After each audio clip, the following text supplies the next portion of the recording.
जो कुछ भी वीडियोज आजकल वायरल होते हैं, देखकर मन बड़ा खिन्न होता है कि किस तरह की घटनाएं इस देश, प्रदेश और शहर में हो रही हैं। तो सरकार ने एक फार्मूला निकाला है कि इनसे बचने के लिए हमें सख्त कानून बनाना चाहिए। तो वो अब एक अध्यादेश लेकर आ रहे हैं। तो ये सही है या गलत है? सबसे पहली बात तो सर कि ताजिराते हिंद में हर जुर्म की सजा है। मिलावट की, गंदगी की, ताजिराते हिंद में जाके देखिएगा तो आपको दफाएं मिलेंगी। मसला ये है कि आप किस तरह से उसका इम्प्लीमेंटेशन कर रहे हैं। अभी तक कोई ऐसा तो है नहीं सख्ती से पालन कराया गया है। और जब आप पालन नहीं कराएंगे किसी चीज का तो पहले पालन कराइए, दोबारा बनाइए, जो भी करना हो। दूसरी बात, मैं समझता हूं पूरी दुनिया में किसी भी धर्म, किसी मजहब, किसी जाति, किसी मुल्क, कोई भी व्यक्ति ऐसा नहीं होगा जो आपको इस बात का समर्थन करता मिले कि गंदगी खाने में होना चाहिए। मैं तो समझता हूं कोई नहीं होगा, और मैं तो इसके बहुत सख्त खिलाफ हूं।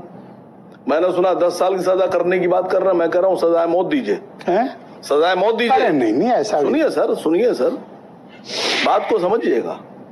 एक रीना का वीडियो आया कि वो अपने यूरिन से आटा गूंदने जा रही है। मैं सोशल मीडिया की बात कर रहा हूं, आप भी देखते हैं, हम भी देखते हैं। एक डॉक्टर साहब थे, वो गोबर खा रहे थे, सर। अब जब जिस देश में ऐसी प्रवृत्ति होगी कि एक डॉक्टर खुद गोबर खाए और दूसरों को प्रेरित करे गोबर खाओ, तो क्या होगा समाज का? सर, क्या आप समर्थन करते हैं गोबर खाने का? मां पहनकर है सर, आप शो कर रहे हैं। बैठे हैं पंडित जी हमारे, या योगी जी से पूछे क्या गोबर खाने का? किसी को जबरदस्ती तो नहीं खिला रहे हैं, खुद खा रहे हैं। मैं कह तो रहा हूं आपसे, प्रेरित कर रहा है। तो नहीं किया कि आप खा लो। नहीं, प्रेरित कर रहा है गोबर खाने के लिए कि तुम भी खाओ गोबर। कैसा देश सर जहां डॉक्टर ऐसी बात करेंगे। मैं आपको कुछ बातें बताना चाह रहा था। देखिए, हमारे देश आपको में नियत पे सरकार के संदेह है? नहीं, मुझे सर, मैं तो फिर आपसे कह रहा हूं कि अगर कानून ला रहे हो तो और सख्त लाओ और बढ़िया तरीके से लाओ। मैं योगी जी से कह रहा हूं क्या जो हमारे देश में बहुत से सामान ऐसे बिक रहे हैं, फूड आइटम्स, खाने की चीजें बिक रही हैं, उनमें कुछ इंग्रेडिएंट्स ऐसे होते हैं जो कोड वर्ड में होते हैं, जैसे E322, E631, E471, E472, E481। समझ गए जी सर। ये मैंने बहुत से इंग्रेडिएंट उनमें ये इसलिए चुने हैं कि इनमें सुअर की और गाय के मांस की और चर्बी की वो है कोड। ये चॉकलेट में, टॉफी में, चिप्स में, आपकी और बाकी चीजों। और ये बात आप जिम्मेदारी से कह रहे हो? नहीं सर, आप जाके सर्च कीजिए, ये कोड है सर।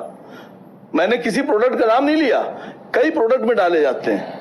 मुझसे एक साहब ने कहा कि वो तो वेजिटेरियन और नॉन वेजिटेरियन का उसमें साइन बना होता है। मैंने कहा ग्रीन और रेड होता है, लेकिन रेड वाले में जो नॉन वेजिटेरियन है उसमें ये कैसे तय होगा कि इसमें कौन सा चर्बी मिली हुई है? मेरे हिंदू भाई बहन, हिंदू बच्चे खाना खाते हैं सामान, फर्ज कीजिए उसके अंदर कोई ऐसी इंग्रेडिएंट है जिसमें गाय की चर्बी है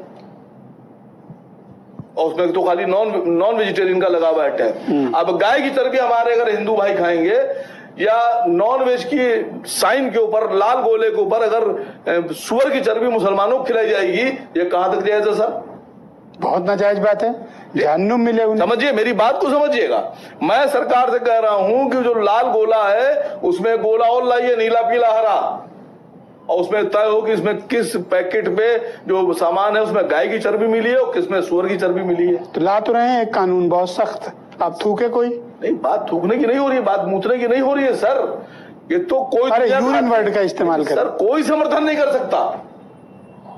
पतंजलि के बहुत से प्रोडक्ट में मूत मिलाया जा रहा है। अरे नहीं, ऐसा नहीं, समझिए सर, है वो खुद एक्सेप्ट करते हैं सर। पूरी दुनिया में लोग गौमूत्र है सर, वो गौमूत्र है।